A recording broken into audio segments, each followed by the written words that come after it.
नमस्कार नमस्कार। सोनम जी, जी sir. Start करें। जी आप अपना रोल नंबर बताइए। सर, मेरा रोल नंबर 26 23 77 है। जी, सोनम जी, आप सागर जिले से हैं। जी सर। तो सागर जिले की निजी सीमाएं कौन कौन सी जिलों से लगती है, बताइए जरा। सर, सागपुर से लगती है, जी, विदिशा से लगती है, छतरपुर से लगती है और अशोकनगर से। छतरपुर से और अशोकनगर से। अच्छा, जी और सर, और भी लगती है, मतलब जैसे दमोह से लगती है। और किससे लगती है? दमोह से लगती है सर। रायसेन से भी लगती है क्या? रायसेन से नहीं लगती सर, मुझे विदिशा का पता, विदिशा से लगती है, रायसेन का मुझे क्लियर नहीं है। अच्छा, देख लीजिए, रायसेन से भी लगती है। जी सर। अच्छा, सागर जिले में बहने वाली प्रमुख नदियां कौन कौन सी है? जी सर। सर, बेबस नदी है, हाँ, धसान नदी है। हाँ। जी। और और सोनार नदी है, और बीना नदी है। ओके, ये बीना यानी कि आपका उसका फुल फॉर्म क्या है बीना का? सर, बीना का मुझे फुल फॉर्म तो नहीं पता है, अभी माफी चाहूंगी। चलिए, कोई बात नहीं। आ, बीना में एक तेल रिफाइनरी है शायद। जी सर। किस देश के सहयोग से स्थापित की गई है? सर, ओमान शहर की मदद से की गई थी। ओके। ओमान देश की। जी, सागर जिले में कुछ जैन तीर्थ स्थल है, उनके बारे में बता सकते हैं क्या आप? सर, मुझे जहाँ तक जानकारी है, एक महावीर जी का। और मैं जिस क्षेत्र से हूँ, मेरी तहसील सर बंडा है, तो यहाँ पे भी एक मंदिर है महावीर जी का। अच्छा, चलिए। एमपी का सबसे बड़ा वाइल्ड लाइफ सेंचुरी कौन सा है, वन्य जीव अभयारण्य? सर, मुझे जहाँ तक जानकारी है, मुझे लगता है सागर का ही है, नौराडीह अभयारण्य। इसके बारे में बताइए, नौरादई के बारे में। सर, ये एक वन्य अभयारण्य है, सागर जिले में स्थित है। और इसमें कई चीजें हैं और चीते वगैरह रहते हैं। इतनी ही मुझे सर इसकी जानकारी है। ओके, ये राहतगढ़ जलप्रपात है आपके सागर जिले में, इसके बारे में बताइए। जी सर। सर, ये बीना नदी पर स्थित एक जलप्रपात है, जिसे भीलकुंड जलप्रपात के नाम से जाना जाता है। राहतगढ़ में स्थित है सर ये। जी, आपके सागर जिले से ही डॉक्टर हरि सिंह गौर हैं, जिनके नाम पे विश्वविद्यालय भी बना हुआ है। इनके बारे में जी बताइए, सर। बताइए इनके बारे में। सर, डॉक्टर हरि सिंह और एक शिक्षाविद थे, जिन्होंने अपनी निजी संपत्ति के द्वारा हरि सिंह गौर यूनिवर्सिटी का निर्माण कराया था 1946 में। ओके, इसके चलिए। अलावा सर, इनका कानून के क्षेत्र में भी काफी योगदान रहा है। अच्छा जी। उसमें भी इन्होंने कुछ पुस्तकें वगैरह लिखी हैं। आर्थिक क्षेत्र में भी इनकी पीएचडी वगैरह रही है। सागर जिले में कितनी तहसीलें हैं? सर, सागर जिले में 12 तहसील हैं। कौन कौन सी बताइए। सर, शाहगढ़ है, बंडा है, हम्म, सागर है, बीना, खुरई, राहतगढ़, गढ़ाकोटा, सुरखी, जयसीनगर, रहली और ओके। देवरी। सागर जिले का ओडीओपी क्या है? जी सर। सागर जिले का वन डिस्ट्रिक्ट वन प्रोडक्ट क्या है? सर, मुझे जहाँ तक जानकारी है, टमाटर को बनाया गया, टमाटर को माना जाता है वन डिस्ट्रिक्ट वन उत्पाद। किसको माना जाता है? टमाटर। टमाटर। टमाटर को सर। अच्छा, कृषि उपकरणों को माना जाता है। सर, मुझे चलिए। लगा वन उत्पाद वन जिला की आप बात कर रहे हैं। अच्छा, चलिए अब पॉलिटिकल साइंस की बात कर लेते हैं। रूसो का सामाजिक सिद्धांत, सामाजिक समझौते का सिद्धांत बताइए। जी सर। सर रूसो का सामाजिक समझौते का सिद्धांत एक ऐसा सिद्धांत है जिसमें ये बताते हैं कि प्रत्येक व्यक्ति में दो प्रकार की इच्छाएं होती हैं। एक आदर्श इच्छा होती है और एक यथार्थ इच्छा होती है। और इन्होंने सामाजिक समझौता जो कराया है वो आदर्श इच्छा का योग है। यानी कि जो आदर्श इच्छा है वह सभी के बारे में सोचती है और सभी की इच्छा ही समझौते का परिणाम है।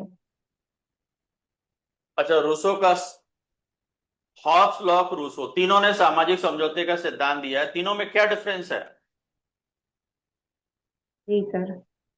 सर जहाँ हम उसकी हॉब्स की बात करते हैं तो हॉब्स का संप्रभु एक ऐसा संप्रभु है जो निरंकुश है।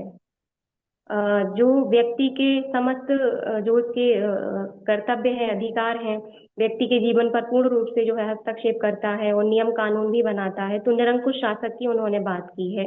और उनका जो समझौता हुआ था वो केवल ऐसा समझौता था जिसका शासक भाग नहीं था, मतलब शासक के साथ उन्होंने समझौता नहीं किया था, लोगों ने आपस में मिलकर समझौता कर लिया था। जबकि हम लोग की बात करते हैं तो लोग का एक ऐसा समझौता था जिसका पार्ट लोग भी थे और शासक भी था। और इनका जो शासक था वो निरंकुश नहीं था, सीमित संप्रभुता के अधीन था।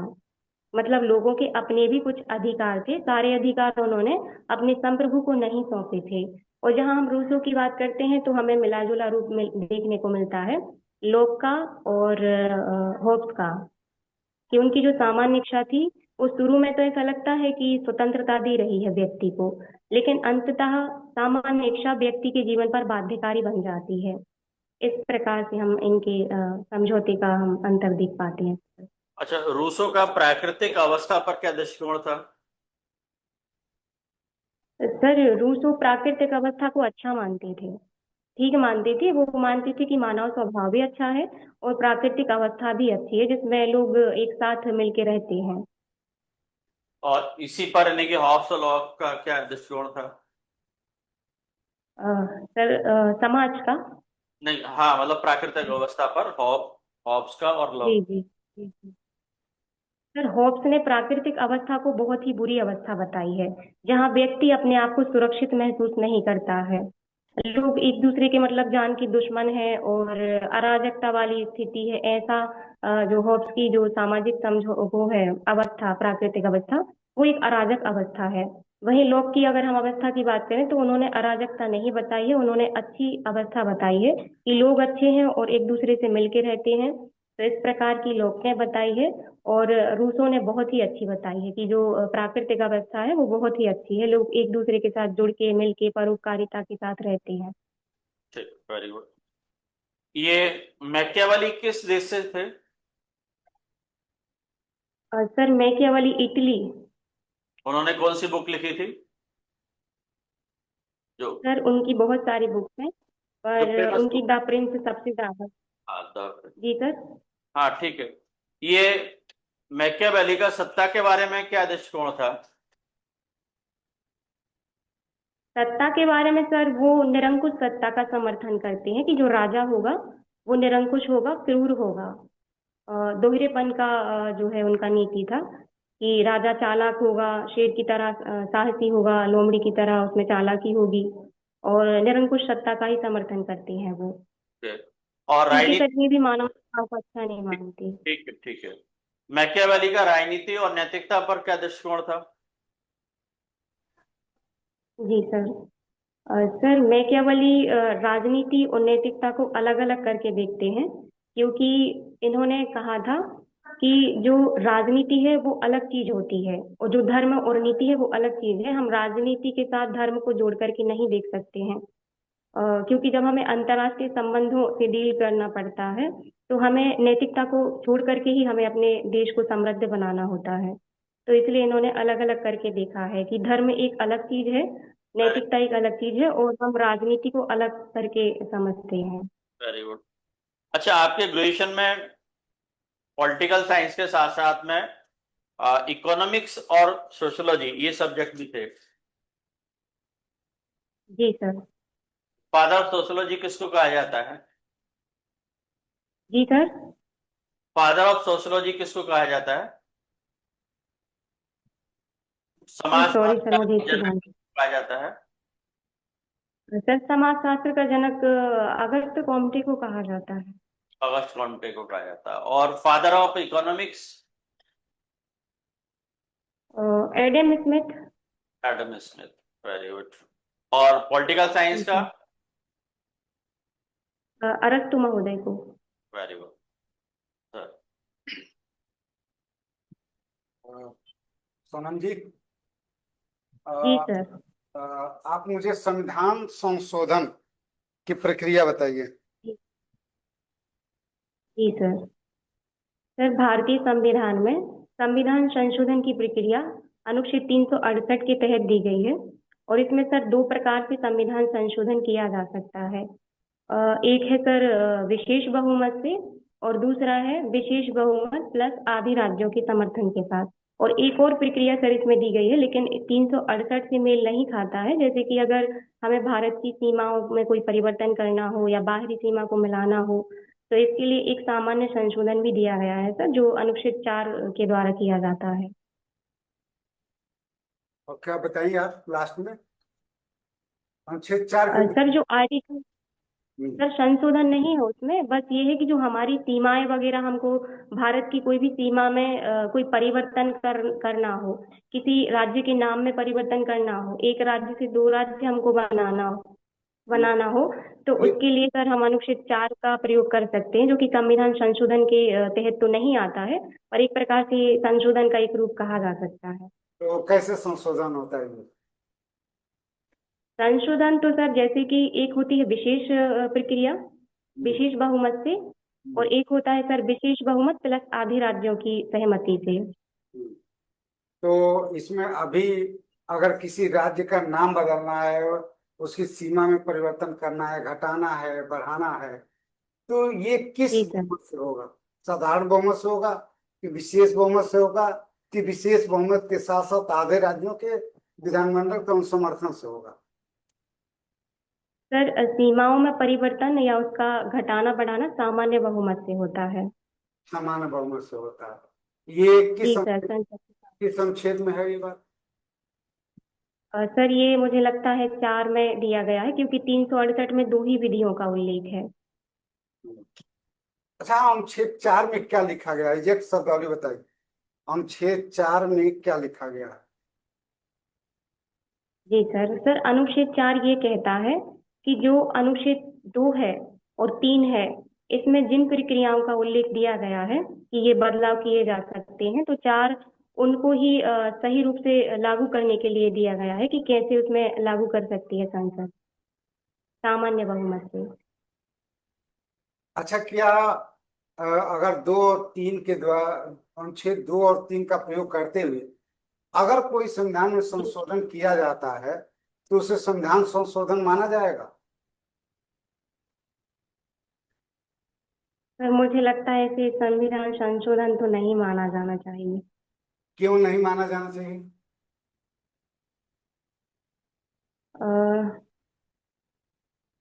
क्योंकि सर ये आर्टिकल में कोई फेरबदल नहीं करता है, उसी के अंतर्गत जो अनुच्छेद 4 है उससे ही ये अपने आप को जो है 3 और 4 की जो विधियां दी गई हैं उनको पूरा करता है। यही बात तो कहा गया है ना उसमें 4 में, कि अगर 2 और जी 3 सर। में कोई संशोधन किया जाता है तो ये इसे संविधान संशोधन नहीं माना जाएगा। क्यों नहीं माना जाएगा? जो जी बात आप बता रही है कि अनुच्छेद 368 में साधारण बहुमत का उल्लेख नहीं है, जबकि ये संशोधन किया जाता है साधारण बहुमत से।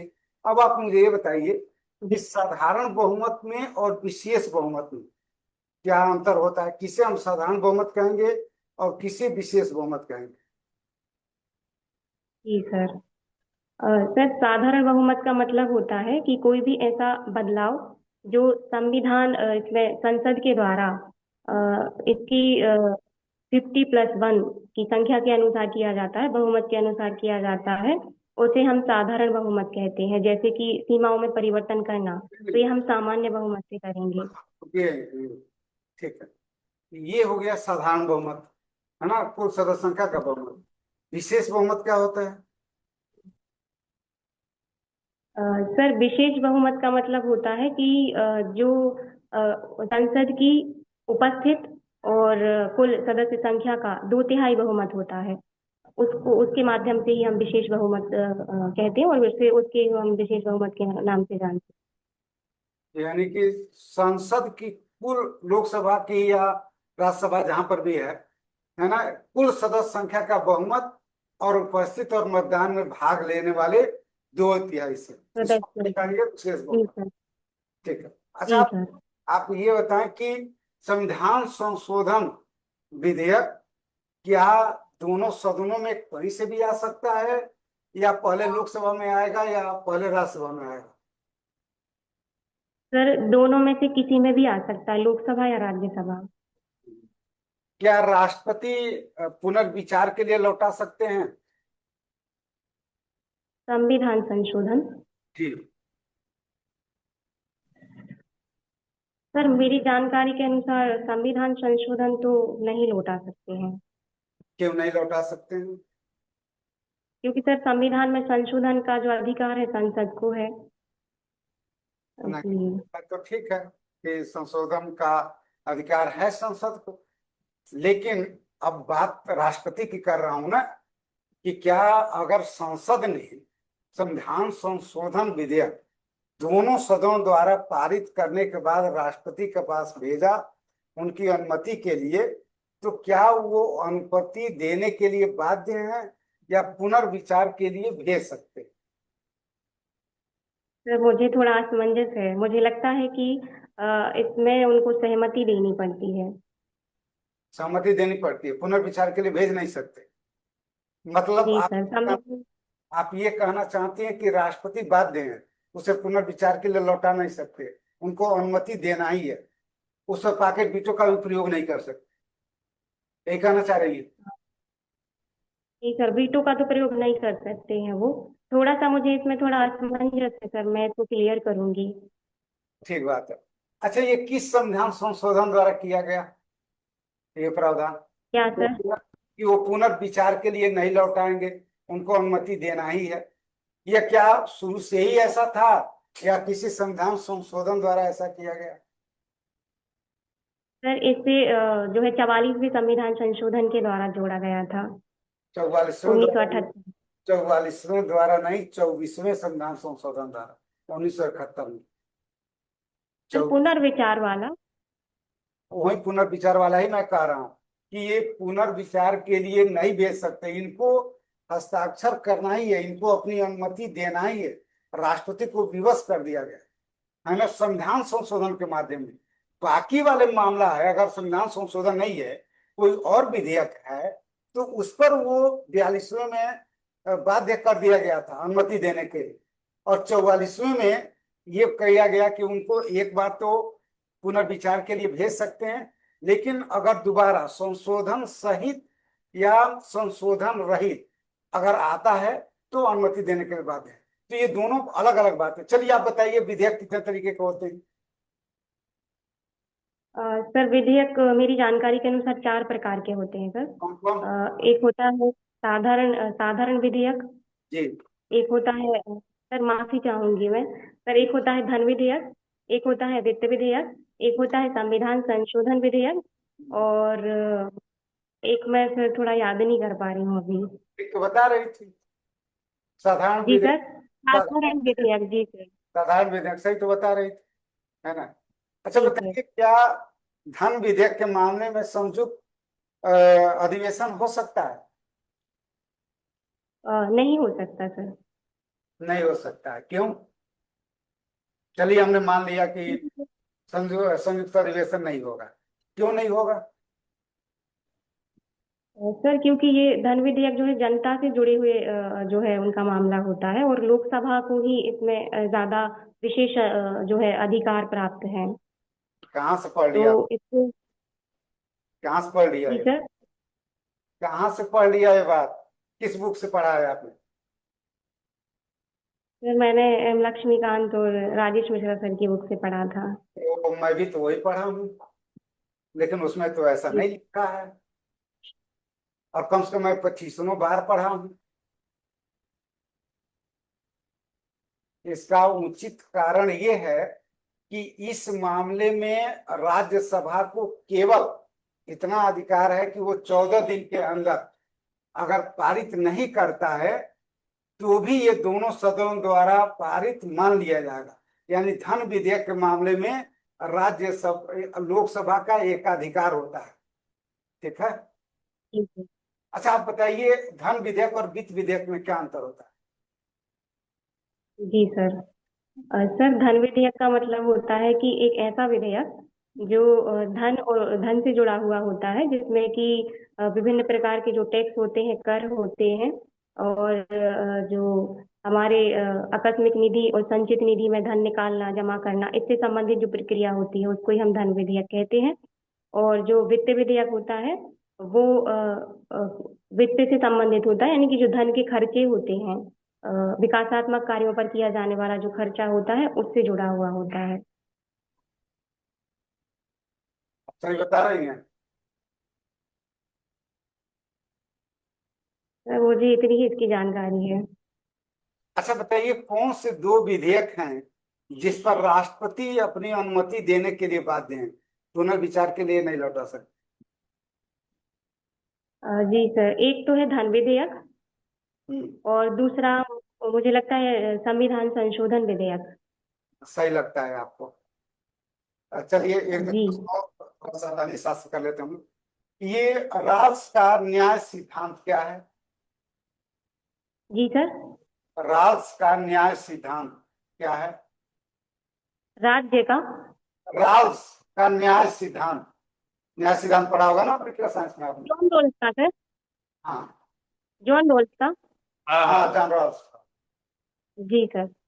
सर, जॉन रोल्स का न्याय सिद्धांत जो है एक ऐसा सिद्धांत है जो स्वतंत्रता और समानता दोनों पर आधारित इन्होंने बताया है, जिसमें ये बताते हैं उचितता के रूप में, निष्पक्षता के रूप में न्याय किया जाएगा समाज में, जहाँ पे प्रत्येक व्यक्ति की समान स्वतंत्रता होगी और सभी को समान अवसर होंगे, और जो हीनतम व्यक्ति होंगे समाज के उनको हम अधिकतम लाभ देंगे।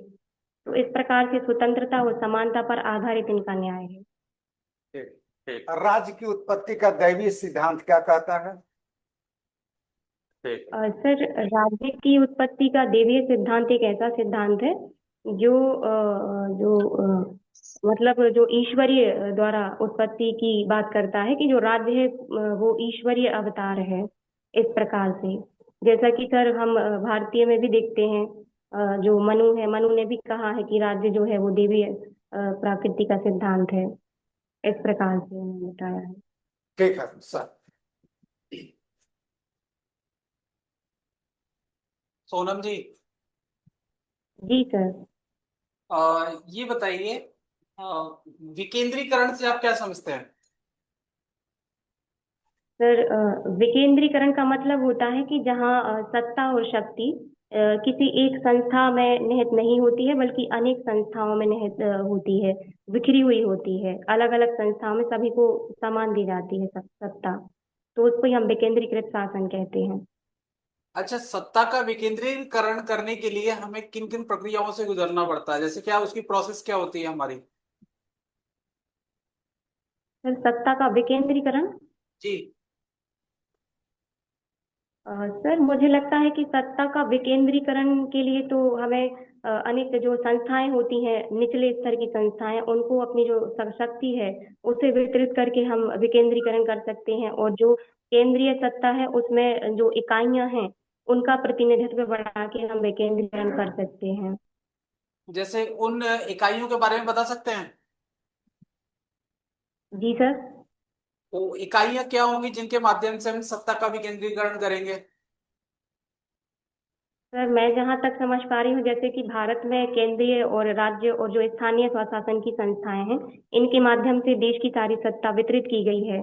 तो इस प्रकार से हम कर सकते हैं उसको, जैसे कई स्थानीय संस्थाएं हैं, एक सबसे उच्च संस्था होती है, फिर वो अपनी शक्ति को विस्तारित करती है निचली संस्थाओं में, तो उनको स्वायत्तता प्रदान करती है। तो इस प्रकार से हम इसे देख सकते हैं।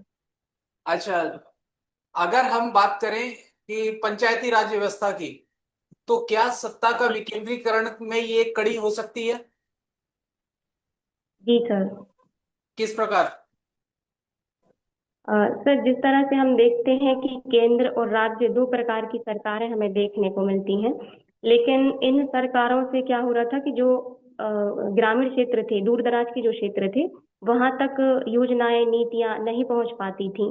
तो हमने जो स्थानीय स्वशासन की संस्थाओं का निर्माण किया, उनको हमने सत्ता में भागीदारी दी और उन्हें अपने स्तर की समस्याओं का प्रबंधन करने के लिए प्रेरित किया। तो उनको कुछ शक्ति और सत्ता हमने दी है। तो इस प्रकार से हम देख सकते हैं कि विकेंद्रीकरण के रूप में स्थानीय स्वशासन या पंचायती संस्थाएं अपनी भूमिका निभाती हैं। अच्छा, ठीक है। पंचायती राज व्यवस्था मध्य प्रदेश में कब लागू की गई थी? सर, ये 1993 में। ठीक है। और ये बताइए कि भ्रष्टाचार एक हमारे यहाँ बहुत कॉमन सी समस्या है, इसके निराकरण के जी लिए सर। किया जा सकता है? जी सर। सर, भ्रष्टाचार के लिए सबसे पहली चीज तो की जा सकती है कि जैसे जो अधिकारी पदाधिकारी हैं, पारदर्शिता बढ़ाई जा सकती है प्रशासन में। पारदर्शिता बढ़ाई जा सकती है। इसके अलावा कुछ जो संस्थाएं बनी हैं, उनको और ज्यादा मजबूती और ज्यादा उनको कठोरता से लागू करना हो सकता है कि वो अपना काम मजबूती से करें। तीसरा ये हो सकता है सर कि हम जो है लोगों को जागरूक कर सकते हैं, शिक्षित कर सकते हैं, ताकि वो जागरूक होकर के अपने अधिकारों को जाने। तो इस प्रकार से हम भ्रष्टाचार को कम कर सकते हैं।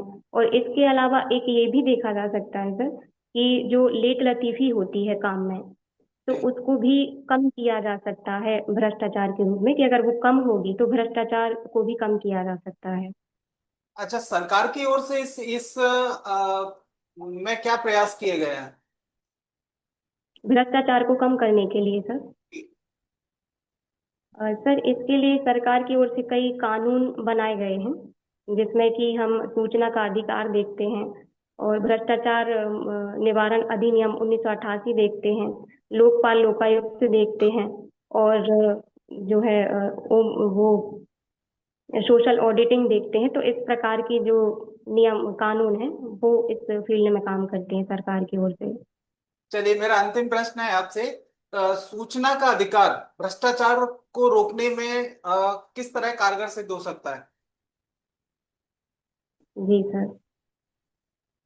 सर, सूचना का अधिकार जो है नागरिकों को सूचना प्राप्त करने का अधिकार देता है संस्थाओं से, सरकारी जो संस्थाएं हैं, विभाग हैं। तो अगर लोग सरकार से सूचना प्राप्त करेंगे, यानी कि विभाग से संबंधित जानकारी प्राप्त करेंगे, तो ये भ्रष्टाचार को कम करने में भूमिका निभाएगा और लोगों की शासन में भागीदारी को बढ़ाएगा, जिससे सरकार और नागरिकों के बीच की जो दूरी है वो कम की जा सकेगी। तो भ्रष्टाचार को भी कम करने में सहायता मिलेगी। अच्छा, जैसे मान लीजिए अगर कोई अधिकारी जो है जानकारी देने में, किसी भी सरकारी विभाग से हम जानकारी ले सकते हैं पिटीशन फाइल करके, तो अगर कोई अधिकारी जो है सूचना प्रदान नहीं करता है, उस केस में क्या होगा? सर, उस केस में हम प्रथम अपील दायर कर सकते हैं। अच्छा, सूचना के अधिकार के तहत हम। इसमें कोई सजा का जी प्रावधान भी सर। है? जी सर। ठीक है। सर, जैसे अगर कोई कोई जो लोक सूचना अधिकारी होते हैं, अगर वो किसी विभाग से संबंधित सूचना उपलब्ध नहीं कराते हैं, तो उसके लिए नागरिक प्रथम अपील दायर कर सकते हैं। और अगर जो है वो सूचना फिर भी नहीं देते हैं, तो जो राज्य सूचना आयोग होता है या केंद्रीय सूचना आयोग होता है, वहां तक हम अपील कर सकते हैं। और इसके पश्चात जो है उन पर जुर्माना और सजा का भी प्रावधान किया गया है, जो कि आयोग द्वारा किया जाता है। ठीक है, थैंक यू मैम। जी सोनम जी, सर। बताइए आपके नाम का अर्थ क्या है? सर, मैम, सोनम नाम का अर्थ शुभ या सुनहरा होता है। ओके। अच्छा, ये बताइए कि आपने 12th में आपका सब्जेक्ट था कला, तो कला को आप कैसे डिफाइन करेंगे? कला क्या होता है? मैम, कला का मतलब मेरे अनुसार होता है कि जो कुछ ऐसी व्यक्ति की रचनात्मक गतिविधियां होती हैं जो उसके जीवन के लिए उपयोगी बनाती हैं, तो उनको मैं कला कहूंगी। ओके। अच्छा, ये बताइए सोनम जी कि भारत के वर्तमान उपराष्ट्रपति कौन है? उपराष्ट्रपति श्री हरिवंश। श्री हरिवंश। श्री हरिवंश। कई बार। जी मैम। अच्छा, कंफर्म है आप कि श्री मैम हरिवंश मैं भारत के मैम मैं उपराष्ट्रपति? माफी चाहूंगी, आपने उपराष्ट्रपति पूछा है? हाँ, उपराष्ट्रपति जी मैम, वो तो सीपी राधाकृष्णन जी हैं। सीपी राधाकृष्णन जी। अच्छा, राष्ट्रपति जी और मैम। राष्ट्रपति निर्वाचन की प्रक्रिया में क्या अंतर है? जी मैम, राष्ट्रपति की मैम चुनाव प्रक्रिया जो होती है उसमें जो लोकसभा, राज्यसभा, विधानसभा, विधान परिषद सभी इसमें भाग लेते हैं। और जो उपराष्ट्रपति की निर्वाचन प्रक्रिया होती है इसमें केवल लोकसभा, राज्यसभा के सभी सदस्य इसमें भाग लेते हैं। जो 12 सदस्य होते हैं राज्यसभा के, वे भी इसमें भाग लेते हैं, सोनम जी, मनोनीत आपने कहा कि सदस्य। राष्ट्रपति का जो निर्वाचन प्रक्रिया होती है उसमें विधान परिषद के सदस्य भी भाग लेते हैं। तो विधान परिषद जो जी है मैम। हमारे, आपने अभी बोला ना कि राष्ट्रपति का जो निर्वाचन प्रक्रिया होती है उसमें विधान परिषद, ठीक है, लेकिन हमारे भारत में विधान परिषद तो हर राज्यों में तो है ही नहीं। अ,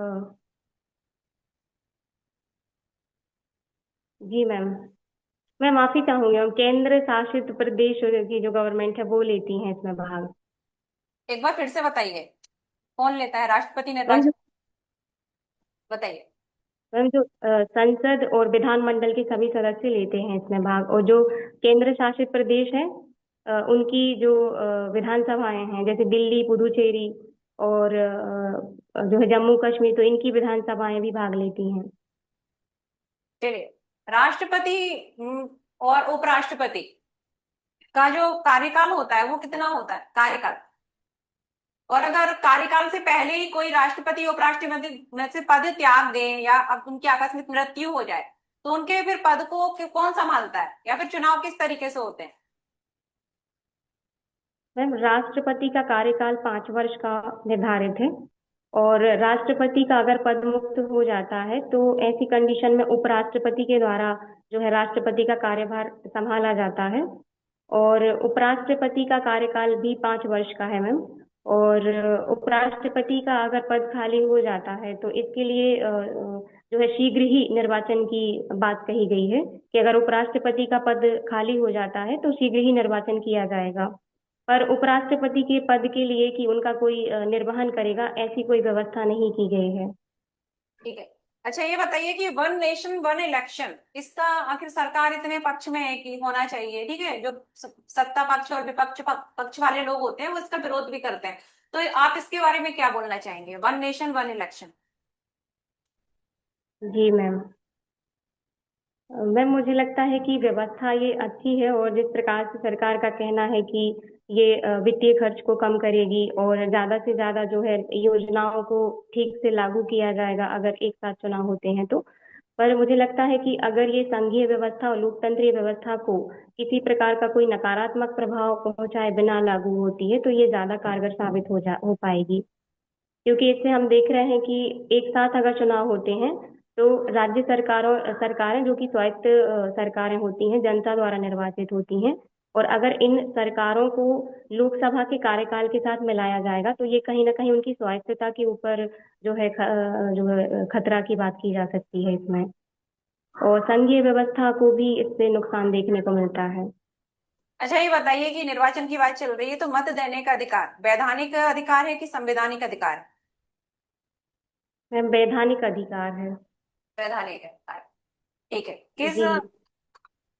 किस संविधान के किस भाग में निर्वाचन का उल्लेख मिलता है? अ, भाग मैम, हाँ, भाग, संविधान में भाग है ना? भाग 15 में निर्वाचन आयोग की व्यवस्था की गई है। 15। अच्छा, ठीक है। ये और बताइए सोनम जी कि भारत में सुप्रीम कोर्ट, हाई कोर्ट और जिला स्तर पर अगर देखें तो डिस्ट्रिक्ट कोर्ट, ठीक है, इस तरीके से न्यायालय व्यवस्था हमको देखने को मिलती है, लेकिन फिर भी भारत में बहुत सारे जो मामले हैं वो लंबित पाए जाते हैं। तो इसका कारण क्या है? मैम इसका कारण, पहला कारण तो ये है इसमें कि जो हमारी न्यायालय की व्यवस्था की गई है संरचनात्मक तौर से, तो संख्या उनकी काफी कम है, जजेस की संख्या कम देखी जा सकती है, जिससे लंबित मामले बढ़ रहे हैं। और दूसरा हम ये कह सकते हैं कि जनसंख्या ज्यादा होने के कारण और जागरूकता बढ़ने के कारण ज्यादा से ज्यादा जो है अपील की जाती है, तो उससे भी मामले बढ़ते नजर आ रहे हैं, जल्दी निपटान नहीं किया जा रहा है इसका। मुझे तो यही लग रहा है। चलिए, अंतिम प्रश्न है, टाइम भी फिर हो रहा है, आपको फीडबैक वगैरह भी देना है। अच्छा ये बताइए, लोकतांत्रिक सरकार और गणतांत्रिक सरकार में क्या अंतर है? लोकतांत्रिक सरकार और जी गणतांत्रिक मैम। जी मैम। मैम, लोकतांत्रिक सरकार का मतलब होता है कि जहाँ बहुमत का शासन होता है, और जो गणतांत्रिक सरकार होती है, यहाँ पे हम अधिकतर ये देखते हैं कि जो राज्य का प्रमुख होता है, उसका राज्य का प्रमुख जो होता है वो निर्वाचित होता है, जैसे कि राष्ट्रपति। अच्छा, भारत में राष्ट्रपति को रबड़ स्टाम्प की संज्ञा दे सकते हैं कि नहीं दे सकते? अक्सर ऐसा बोला जाता है कि तो राष्ट्रपति रबड़ स्टाम्प होता है, तो ऐसा क्यों बोलते हैं? जबकि राष्ट्रपति मुझे तो ऐसा नहीं लगता है। हाँ बताइए। मुझे ऐसा नहीं लगता है कि उनको रबड़ स्टाम्प की संज्ञा देनी चाहिए, क्योंकि उनकी एक महत्वपूर्ण भूमिका होती है देश में, कि वो प्रथम व्यक्ति के रूप में जाने जाते हैं और सेनाओं के प्रमुख होते हैं, और उनके पास जो है क्षमादान की भी शक्ति होती है। तो कई ऐसे हम उल्लेख देख सकते हैं जिनमें उनका ज्यादातर योगदान देखा जा सकता है। ऊपर से हम एक गणतंत्रीय व्यवस्था के अंतर्गत भी आते हैं, तो इसमें भी राष्ट्रपति की भूमिका देखी जा सकती है। ओके ठीक है सोनम जी, टाइम भी आपका समय समाप्त हो चुका है, ठीक है। तो बाकी सब ठीक रहा है, आपकी विषय पर अच्छी पकड़ है, बाकी सब ठीक है, और आई कांटेक्ट भी ठीक ही है। मैम मुझे अच्छा, हाँ जी बताइए। चलो मैं हेलो, हाँ बोलिए। जी जी मैम जी। हाँ, बाकी सब ठीक है, विषय पर आपकी पकड़ है, बाकी सर बताएंगे। ठीक है। कुछ और कंसेप्ट क्लियर कर लीजिए, कहीं कहीं पे दिक्कत आ रही थी, तो थोड़ा सा और कंसेप्ट क्लियर कर लीजिए। बाकी वाणी स्पष्ट है, अभिव्यक्ति भी ठीक है, प्रेजेंटेशन अच्छा है आपका, है ना। थोड़ा करंट तो से संबंधित, थोड़ा सा पॉलिटिक्स से विषय से रिलेटेड हो। संबंधित हाँ पॉलिटिक्स से विषय से रिलेटेड संबंधित जो करंट अफेयर है उसको उसको जरूर तैयार देख लें, जैसे मैडम अभी हाँ, आपसे पूछ रही थी। जैसे कि अभी लद्दाख में जो केंद्र शासित प्रदेश है तो लद्दाख, उसको राज्य बनाने की मांग चल रही है, उस पर संघर्ष संघर्ष हो रहे हैं, तो इससे ये सब समझ में चीजें पूछा थोड़ा सा जाएगा देख लेना आप, मैं करंट करंट से जितना अपने